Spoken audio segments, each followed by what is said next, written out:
अस्सलाम वालेकुम जी। CSS aspirant के लिए ये इंग्लिश ऐसे है जिन्होंने 2026 में पे होना। आपको आइडिया होगा कि क्लाइमेट के ऊपर बहुत ज़्यादा चांसेस हैं इंग्लिश ऐसे आने के लिए। तो आज हम एक स्टेटमेंट लाए हैं जिसमें climate change is not a distant threat but a present reality, challenges and policy options for Pakistan.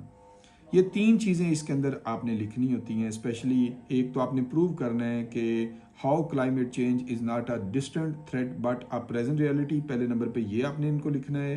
दूसरे नंबर पे चैलेंजेस कि क्यों हम इसको ओवरकम नहीं कर पा रहे या negative impacts of climate change को हम नहीं ओवरकम कर पा रहे वो। और तीसरा हमारे पास पॉलिसी ऑप्शंस क्या हैं, क्या कौन से ऐसे मॉडल्स हैं या पॉलिसीज़ हैं जो हम इंट्रोड्यूस करवाएं तो हम क्लाइमेट चेंज के नेगेटिव इम्पैक्ट्स को मिनिमाइज़ कर सकते हैं। ख़त्म तो ज़ाहिर है नहीं किया जा सकता लेकिन मिनिमाइज़ किया जा सकता है।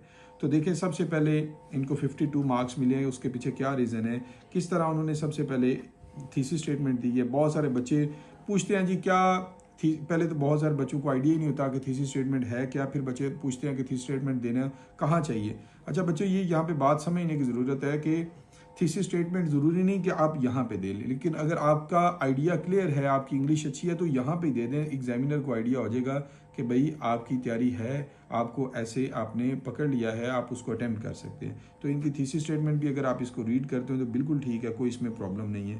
थर्ड, फिर उन्होंने कहा जी explaining the term climate change, ये भी बता दें तो अच्छी बात है, ना बताएं तो कोई इतना इशू नहीं है। मतलब इंट्रोडक्शन के बाद थीसिस दे दें तो सही, अच्छी बात है, मॉडर्न टेक्निक है। नहीं देंगे तो कोई भी प्रॉब्लम नहीं है। Explaining the term climate change कर दें तो ठीक है, ना भी करेंगे तो कोई प्रॉब्लम नहीं है।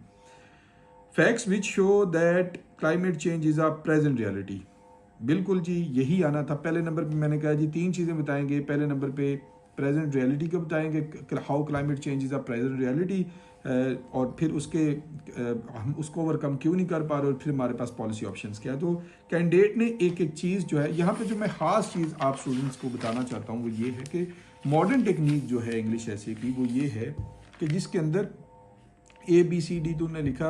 अब इन्होंने लिखा जी search in global food insecurity, साथ ही उन्होंने केस इन पॉइंट दे दिया है। Rise in disease through the globe, ये एक साथ ही उन्होंने केस इन पॉइंट। जो सबसे अच्छी इस इंग्लिश ऐसे के बारे में बात है ना, जब भी आपने बच्चों याद रखी, एक हेडिंग है facts which show that climate change is a present reality. तो फैक्ट्स जब आप बता रहे होंगे ना तो उसमें फिर आपने केस इन पॉइंट देना जरूरी हो जाते हैं। फिर जी उन्होंने हर्डल, तो हमने हर्डल्स काट के चैलेंजेस, क्योंकि मेरा ये मानना है कि जो ऐसे की स्टेटमेंट होती है उसी को ही आपने साथ साथ कैरी करना होता है। तो challenges for Pakistan to tackle the menace of climate change, तो फिर उन्होंने challenges one by one cover किए, और हर एक के अंदर फिर वही बात है केस इन पॉइंट। ये चीज़ इनके इंग्लिश ऐसे में सबसे यूनिक थी जिसकी वजह से इनके अच्छे मार्क्स